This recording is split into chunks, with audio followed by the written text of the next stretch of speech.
বলা নেই কওয়া নেই দুপুরবেলা পিসি শাশুড়ি এসে উপস্থিত, ভেবেই আমার হাত কাঁপছিল। ভাতের সাথে দিয়ে দিয়েছিলাম লেবু আর লঙ্কা। তার সাথে মন তো জয় করতে হবে, তাই করেছিলাম বাঁধাকপির পাতা বাটা আর আলুর বড়া। এই যে এখন যে তরকারিটা দিতে দেখছো, এটা বাদাম দিয়ে লাউ ঘন্ট। আর করেছিলাম ওনার একটা প্রিয় পেঁপে দিয়ে আলু দিয়ে এবং পোস্ত দিয়ে একটা তরকারি। যদি দেখা যাক, যদি মনটা জয় করতে পারি।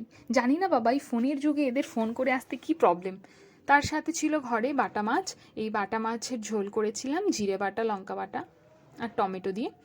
তো এই ছিল আজকের মেনু।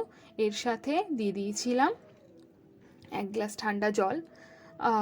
পিসি শাশুড়ি খেয়ে তো বেজায় খুশি, বললো নাকি ভালো হয়েছে। তো তোমরাও জানিও কেমন হয়েছে আজকের দুপুরের থালিটি। আর তোমরা কী ধরনের থালি দেখতে চাও আমাকে অবশ্যই কমেন্ট করো। বাই।